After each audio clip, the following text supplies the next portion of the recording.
Se no episódio passado a gente falou de meta, indicadores e calendário, hoje a gente vai entrar na parte do planejamento que quase ninguém quer encarar, mas que define se o seu ano fecha no azul ou no vermelho. Estoque, custos, caixa e pessoas. E eu costumo dizer que planejar só faturamento é igual fazer dieta só olhando para a balança. Você pode até ver algum resultado no curto prazo, mas se você não olhar para o exame de sangue, para o sono, para a energia, você não sabe realmente se está saudável ou não. Na loja é a mesma coisa. Sem olhar estoque, custo e fluxo de caixa, você corre o risco de bater meta e mesmo assim não ver dinheiro. Então hoje eu quero organizar esse raciocínio com você em 3 blocos. Primeiro, quanto você pode e deve investir em estoque em 2026? Segundo, como olhar para custos, DRE, uma DRE simples e fluxo de caixa. Terceiro, como conectar tudo isso com time. Vamos começar pelo estoque, porque é aí que a maioria das lojas de moda engessa o negócio.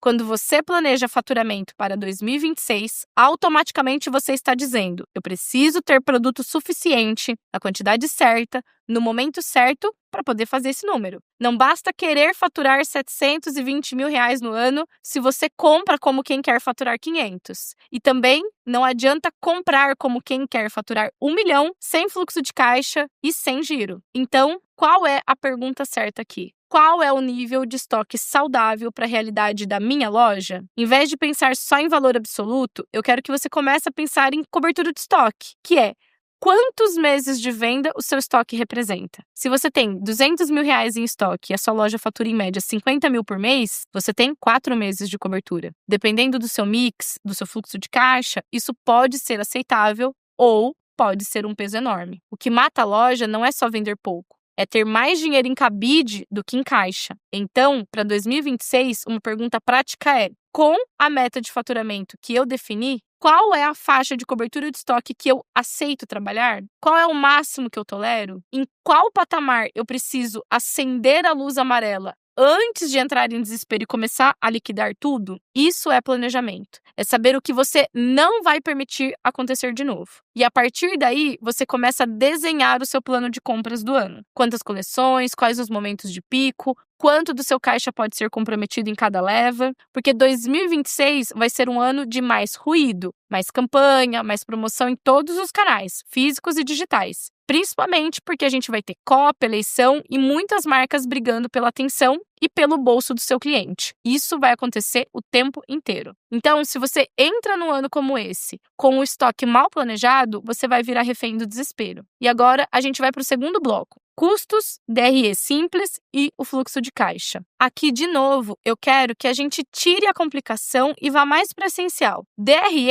é o demonstrativo que mostra se o seu negócio está dando lucro ou prejuízo. Tem um jeito simples de pensar nele, que é o faturamento menos o custo da mercadoria que foi vendida, que é igual à margem bruta. Aí você tira as despesas fixas, aluguel, folha de pagamento, água, luz, menos as despesas variáveis: comissão, imposto, taxa de cartão, embalagem, e o resultado é o objetivo do seu planejamento, que é garantir que a sua margem bruta esteja protegida. Não adianta planejar o ano todo em cima de promoção que destrói a margem. Segundo, as suas despesas elas têm que estar proporcionais ao faturamento que você está buscando. E terceiro, saber com antecedência quais meses vão exigir mais do seu caixa. É por isso que olhar só para DRE não basta. Você precisa trazer isso para o fluxo de caixa. Fluxo de caixa é a linha do tempo do seu dinheiro. Quando entra, quando sai, em qual quantidade e para quê. Então, no seu planejamento de 2026, além de meta de faturamento, da estratégia de estoque, eu quero que você coloque no papel meses de maior carga de impostos, provisão de 13º, férias, rescisões, parcelas grandes de compra de coleção, investimentos planejados, obras, sistema, reforma, consultorias. E a pergunta é: o meu fluxo de caixa suporta esse plano? Onde eu vou precisar reforçar? Em quais meses eu preciso segurar mais os custos? Mesmo que a venda da loja esteja boa, porque há um desencaixe entre a venda e o recebimento. Quando você faz isso, você para de ser surpreendido por coisas que, na verdade, já estavam no calendário desde o começo. E, por fim, o terceiro bloco: pessoas. Não existe o planejamento de 2026 que ignore o fato de que são as pessoas que vão executar esse plano. Eu quero que você olhe para o seu time com a mesma frieza como quem olhou para os números. Com essa meta, com esse nível de estoque e essas campanhas, eu tenho o tamanho de equipe adequado? Eu tenho gente de mais para o volume de vendas? Tenho gente de menos para a experiência que eu quero entregar? Lembra daquela pesquisa global que mostrou que muita gente descobre produtos online, mas 65% dos consumidores estão preferindo ir para a loja física quando estão ativamente considerando a compra? Isso significa que existe uma oportunidade enorme para o varejo físico, mas só para quem entrega atendimento e experiência à altura. Equipe mal treinada, loja desorganizada, falta de produto, fila no caixa, ruptura de tamanho, tudo isso derruba taxa de conversão, ticket médio, independentemente do quanto você planejou vender. Então, dentro do planejamento de 2026, você precisa incluir quanto você vai investir em treinamento ao longo do ano, que rotina de feedback vai ser não negociável,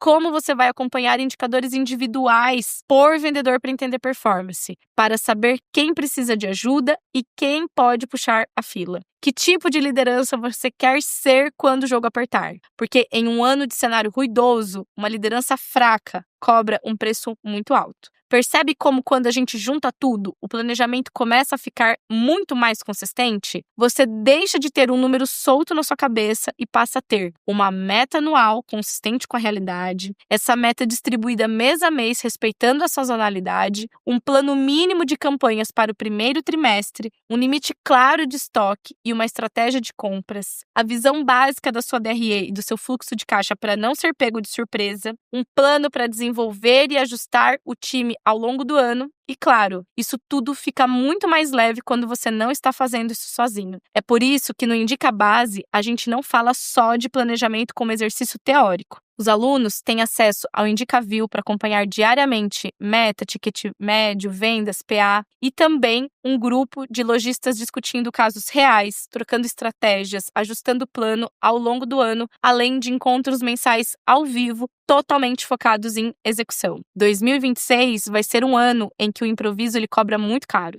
Quem planeja, acompanha e ajusta vai sair na frente. Então, se esse episódio te fez pensar sobre o planejamento da sua loja, já deixa o seu like, se inscreve aqui no canal e me conta nos comentários. Qual é o ponto mais frágil hoje do seu planejamento? Estoque, custo, caixa ou time? E se você quiser dar o próximo passo e transformar isso em rotina de gestão, com ferramenta, método e comunidade, o link do Indica Base está na descrição desse episódio. A gente se encontra em 2026 com uma loja mais clara, mais forte e muito mais preparada para esse ano desafiador. Te vejo no ano que vem. Até mais!